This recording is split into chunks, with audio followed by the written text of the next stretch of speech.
Welcome to Storied Audio. They were 17 when they made the promise. It was the last night of summer, the kind of night that smelled like pine and warm water and endings. Fireflies blinked over the lake, and the moon stretched a silver path across the surface, like it was inviting them to walk straight into the future. Lila skimmed a stone across the water. "Every year," she said. "Same day, same time. No matter what." Cal grinned, bumping her shoulder. "You think you can get rid of me that easily?" "You're the one leaving," she reminded him, trying to sound teasing instead of terrified. He was leaving for a bigger city, a bigger life, a bigger everything. She was staying. Someone had to keep the lake company. Cal held out his pinky. "Every year. We meet right here." She hooked hers with his. Every year. They didn't kiss. They didn't confess. They didn't say the things that lived in the space between their heartbeats. They were 17. They thought they had time. Year 1. Lila showed up. Cal didn't. She waited until the moon was high, until the cold crept into her, until she could no longer pretend he was just running late. She whispered into the dark. "It's okay. Next year." Year 2. She brought a blanket and 2 cups of hot chocolate. Only one was needed. She told the lake stories about him. How he used to race her to the dock, how he always let her win, how he laughed with his whole chest. She told herself he'd come next year. Year 3. She didn't bring anything. Just herself. Just hope. Just the ache she tried to hide from everyone else. He didn't come. Years 4, 5, 6. Life moved. She worked. She dated. She tried to forget the shape of a smile. But every year, on the same day at the same time, she walked to the lake. And every year, the other side of the blanket stayed empty.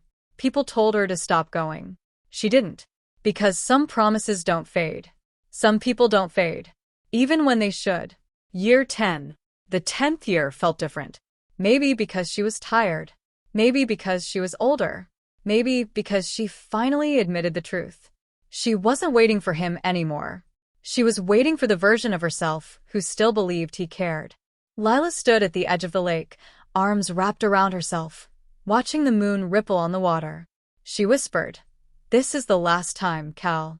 I can't keep doing this." Her voice cracked. She turned to leave.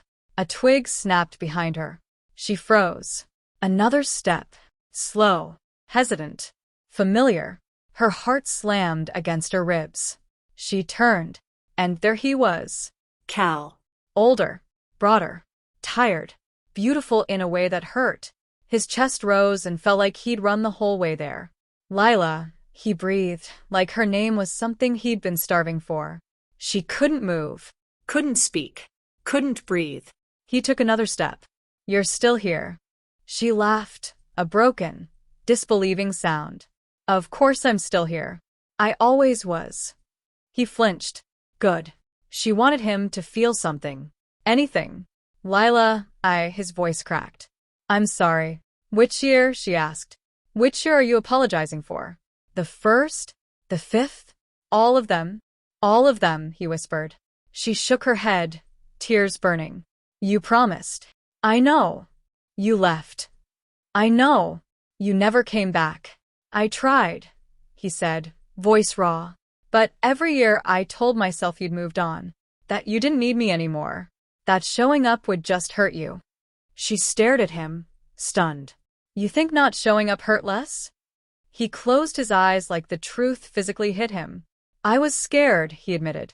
"I left this town thinking I'd become someone better, someone worthy. But the more time passed, the more I felt like I'd already lost you." "You did," she whispered. "You lost me every year you didn't come." He stepped closer, slow enough to give her time to run. She didn't. "Lila," he said softly, "I never stopped thinking about you. Not once.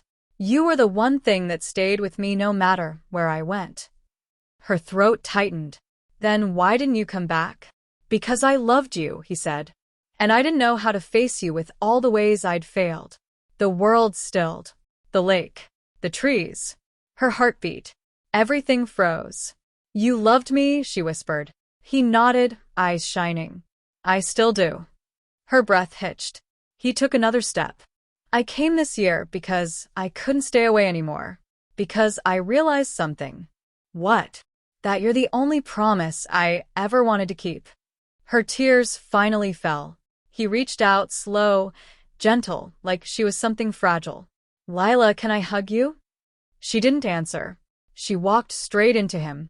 His arms wrapped around her instantly, desperately, like he'd been waiting 10 years to breathe again. She pressed her face into his chest, inhaling the scent of rain and pine and home. You hurt me, she whispered. I know, he murmured into her hair. And I'll spend the rest of my life making up for it if you let me. She pulled back just enough to look at him. I don't know if I can trust you. That's okay, he said. I'll earn it. And I don't know if I can forgive you. I'll earn that too. And I don't know if I can love you again.